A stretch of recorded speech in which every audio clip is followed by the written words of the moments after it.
In this episode, we talk about India's first ever national household income survey, a massive new data exercise that could finally tell us what Indians actually earn. We also talk about ISRO's launch of its heaviest communication satellite yet, a breakthrough that marks a new phase of India's space independence. But first, we begin today by discussing the win that Indian cricket had waited decades for. Hi, I'm Ichha Sharma, and you're listening to Three Things, the Indian Express news show.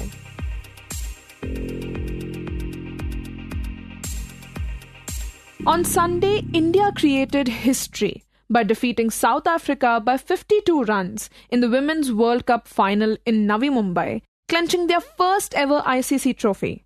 In the final, Shefali Verma scored 87 and India rebuilt their momentum through key contributions from Deepti Sharma and Richa Ghosh to finish at 298 runs.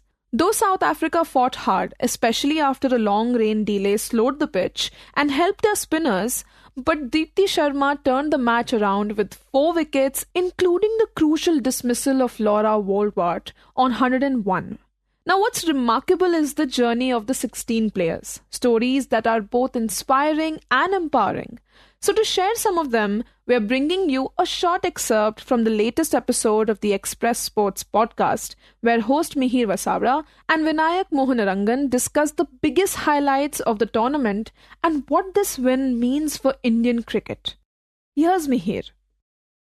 Just to kind of recap before we bring you in, Vinayakk, India beat South Africa by 52 runs to win the Women's World Cup for the first time. They had 2 previous heartbreaks when Harmanpreet was involved and one much before that. I was at the stadium, Vinayakk, and it felt unreal for me, but you've been covering women's cricket for a long, long time than I have been doing. What was it like? Was it as surreal for you? Oh, yeah, 100%, Mihir. It is also probably because of the journey that they got here, like you mentioned there, not just their personal journeys, and we'll talk a little bit more about that, but even just over the last month, it's not been an easy ride. It's not been a story of domination. They've not been a flawless team.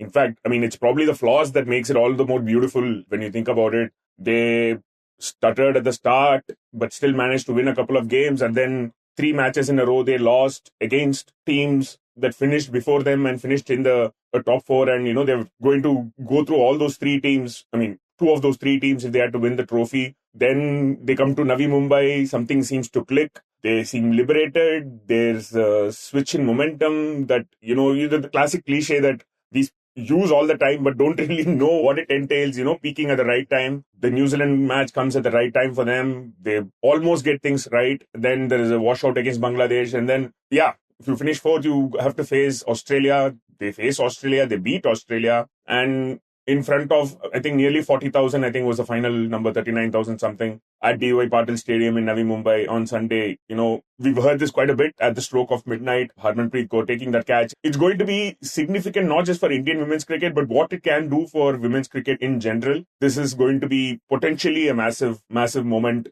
in their journeys across the sport. I was at the stadium till 2:30 in the morning, and there were no signs of them leaving anytime soon there. But the phases of the final, Vinayakk, if we were to look at that, I thought it kind of encapsulated India's overall journey at the World Cup because, they never seemed to be in complete control. There were lots of mistakes. Batting-wise, I feel they kind of somehow played it too safe. And like the rest of the tournament, it was the most human performance. It wasn't perfect, but they did just enough to have more than enough eventually to win it. Yeah, that's actually perfect, Mihir, because the start again, like we were telling about the tournament, the start was great.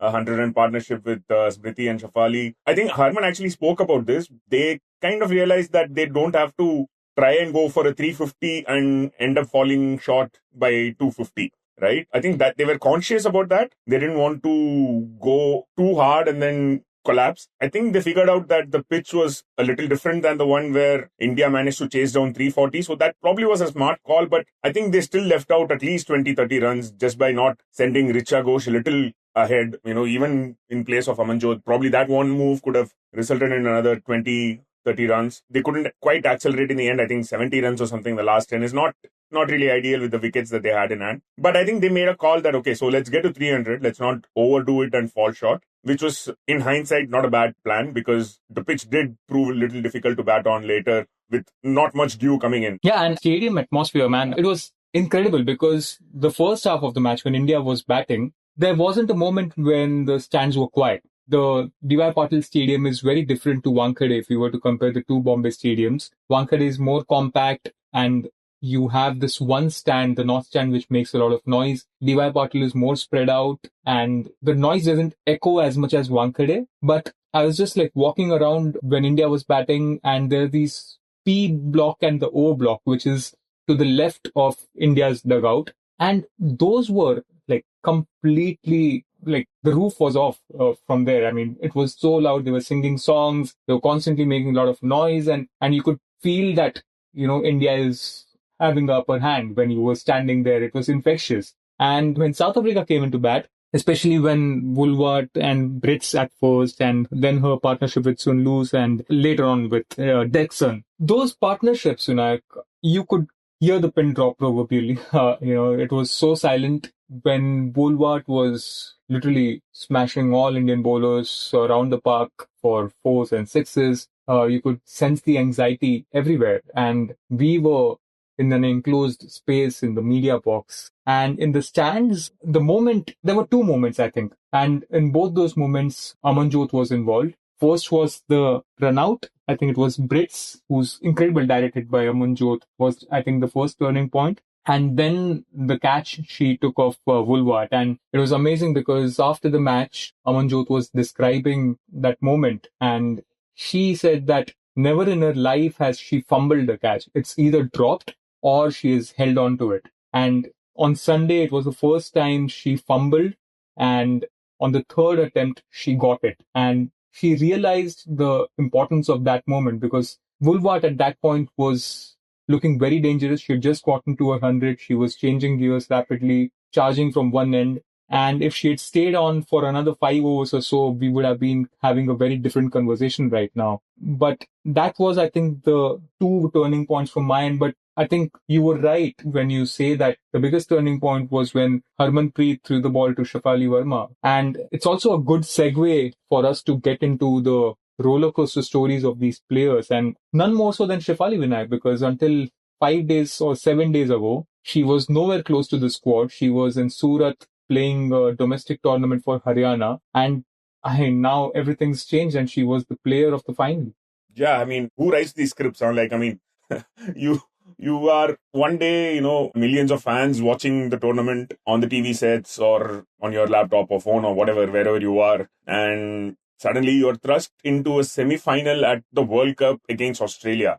And that 87, I think there was a phase, I'd be able to confirm this better, Mihir. I don't think there was a dot ball that Shafali faced. There's probably one or two in a space of 25 to 30 balls where every ball was either a run or a boundary. And she wasn't getting stuck at one end at all. She kept the scoreboard moving. A strike rate never got below 100, if I'm not mistaken. And it was just one of those things that she seemed she was in the zone. And just before she got out, she had a small reprieve of the same kind. She hit it towards mid-off, but it didn't carry. And 2 balls later, she did the same and got out. So that was like a proper brain fade on her part. She should have realized that it was not happening at that point. But other than that, I think it was one of the most smart, calculated innings that I've seen from Shafali. And it's something that you would probably imagine a movie to be made of quite soon. And the movie would have an incredible start because if we were to look at how Shefali started playing cricket, you mentioned in that beautiful piece of yours, I think we should embed a link in the show notes. The story that goes that when she was 10, Shefali cut her hair really, really short so that she could pass off as a boy and play in the school cricket team. And look at where she is now. And Vinayakk, every player has a similar story, if not necessarily cutting their hair short, but a point where they were constantly reminded this was a game that boys played. This wasn't necessarily a ground meant for them. And each one somehow has overcome that. And on Sunday, they lifted the World Cup trophy. You've traveled across India following this team during this World Cup, and you also visited the house of some of these players. Let's just talk about them because beautifully, this triumph wasn't about one or two players. Every match, every crucial moment, there was a new hero that came up. And I think it would be quite apt if we started with Deepti. She took 5 wickets in the final, and her home in Agra is also quite a place to visit, Vinayak. Yeah, incredible stories. So I was taken aback the moment I reached where a house is supposed to be.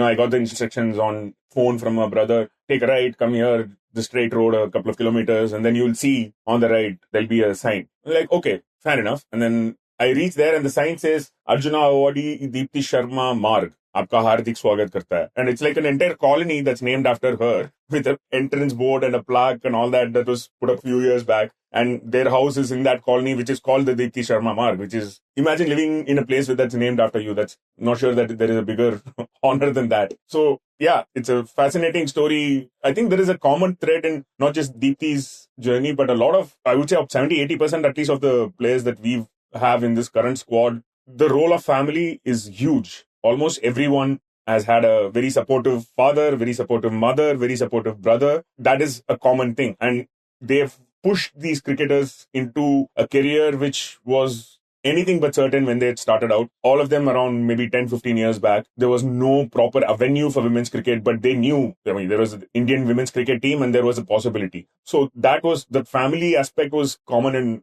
I'm sure, I think 100% of the stories.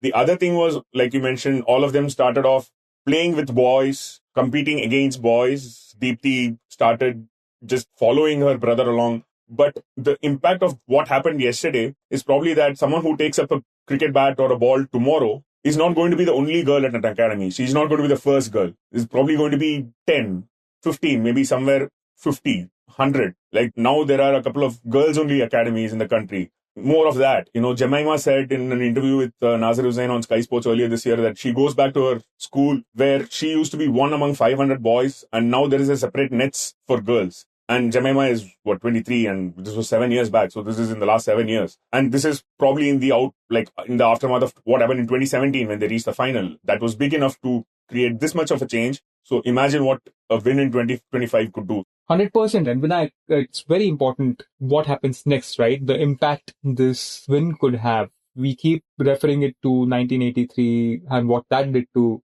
cricket in general in India. But somehow this feels even more important. I mean, the fact that the D.Y. Patil Stadium was completely packed yesterday, and it was a crowd that was largely made up of children, women, men, everyone. It was a very diverse crowd. That was massive.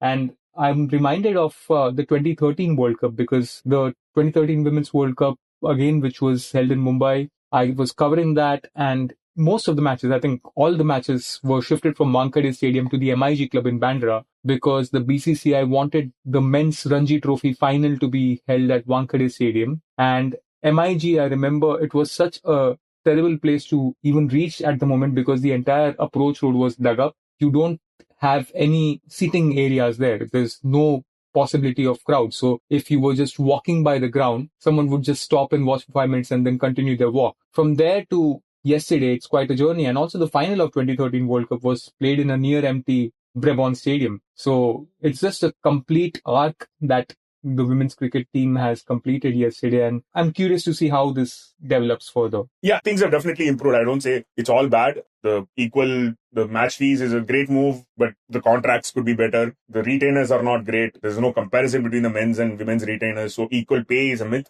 It's just equal match fees, which is not bad, but equal pay is still far away. So work towards that. So there are a lot more areas to work on. Things are definitely not as bad as they used to be, but make sure that you're not stagnating from here. It has to be like a springboard for bigger things. Now, if you'd like to know more about what still hasn't changed in women's cricket and hear more stories about the 16 players who lifted the trophy, you can check out the latest episode of the Express Sports podcast. The link is in today's show notes.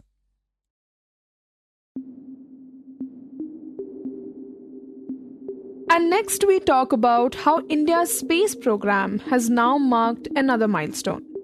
On Sunday evening, the Indian Space Research Organisation launched its heaviest communication satellite yet. This was CMS-3, which was aboard its very own LVM-3 rocket, the same launcher that carried Chandrayaan-3 to the moon in 2023. Now, while a communication satellite is by no means a novelty, weighing more than 4,000 kilograms, CMS-3 marks a turning point in India's space independence. A signal that the country can now lift and place heavy satellites in orbit without foreign help.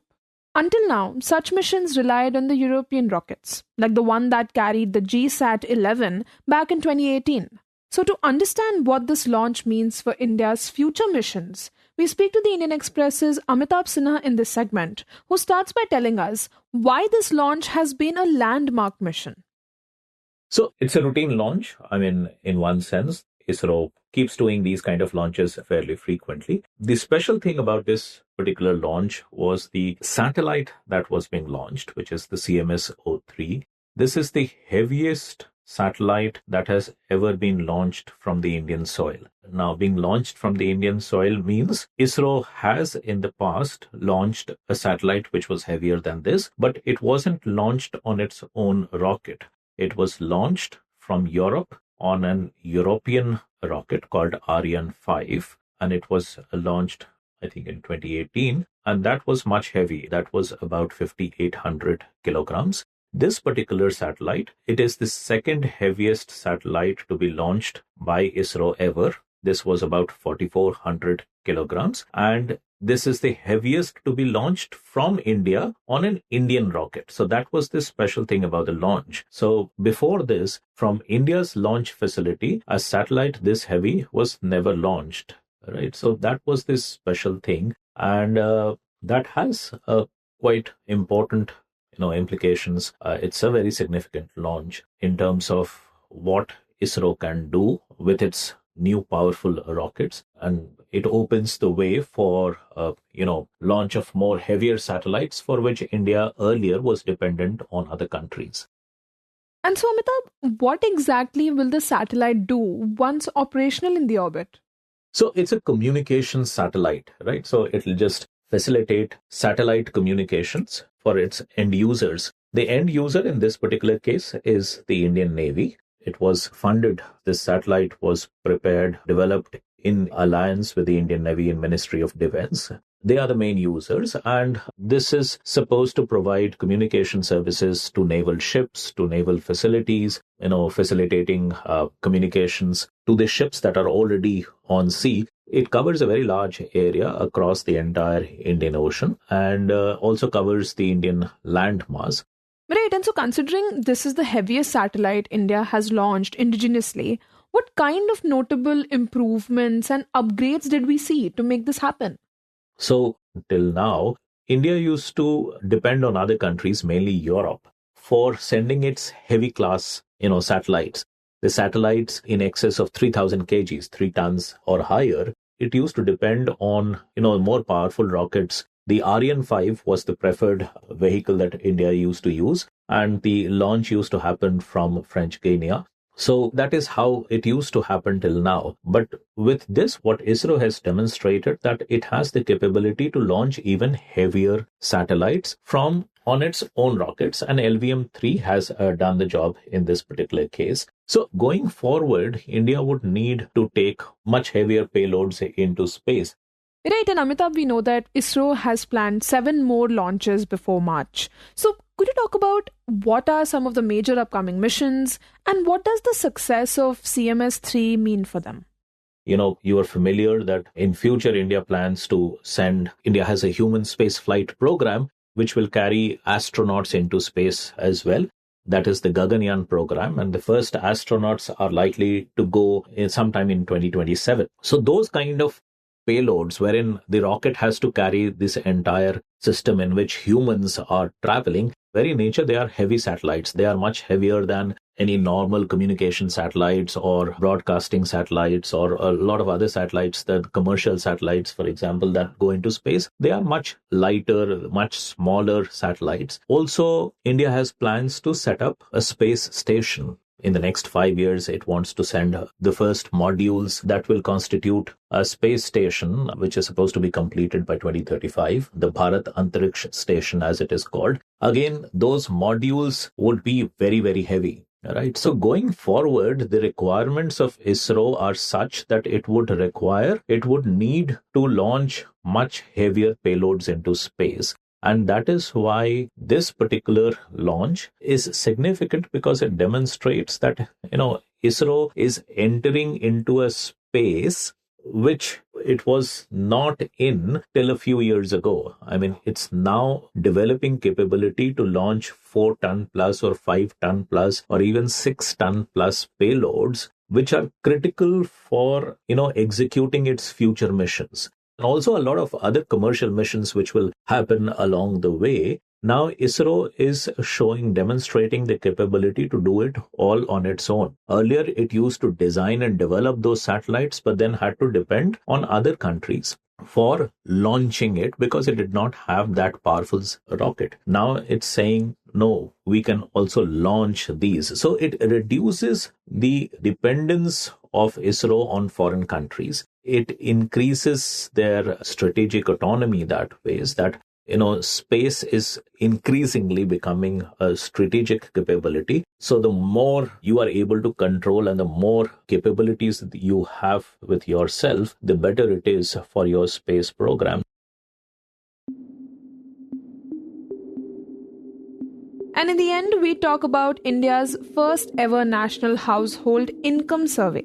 The Ministry of Statistics and Program Implementation is preparing to conduct India's first ever National Household Income Survey, or NHIS, from February. Described by MOSPI Secretary Saurabh Garg as one of the toughest surveys the ministry has undertaken. As reported by the Indian Express's Archal magazine, the exercise aims to produce a credible nationwide estimate of household incomes, a data that India has never collected systematically. In an interview with the Indian Express, Garg said the success of the survey will depend on two key factors: raising public awareness and ensuring respondents' confidence in anonymity. He noted that globally, income surveys face significant challenges because people are reluctant to disclose earnings from various sources. The NHIS will be conducted over 16 months, with results expected by mid-2027. Earlier attempts in the 1950s, 1960s, and 1980s failed because income estimates turned out to be lower than the combined figures for consumption and savings, raising doubts about the data reliability. Magazine further notes that a pre-testing exercise carried out by MOSPI in August found that while 73% of respondents considered the questionnaire relevant and 84% understood its purpose, 95% found the questions sensitive and felt uncomfortable disclosing details such as total income, tax paid, or income from different sources.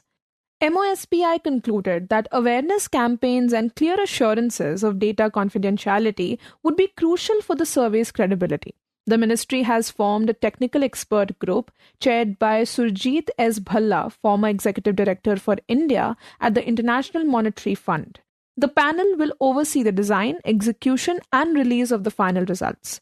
Garg said it would be premature to speculate on whether the survey findings would be published in full, adding that the expert group will take a final decision on data quality and release format. Magazine highlights that the income survey follows a series of new statistical initiatives by MOSPI to meet data demands from various ministries. Officials said the NHIS will help policymakers assess the distribution of income and inequality in light of structural changes in the economy over the past 75 years. According to official data, India's per capita gross national income for 2024-25 was 2.31 lakh at current prices, marking an 8.7% rise from the previous year. You were listening to Three Things by the Indian Express. Today's show was edited and mixed by Suresh Pawar and produced by Shashank, Bhargava and me, Ichha Sharma. If you like the show, do subscribe to us wherever you get your podcast. You can also recommend it to someone you think may like it, with a friend or in your family. This is the best way for people to get to know about us. You can also tweet us at Express Podcast or write to us at podcast@indianexpress.com.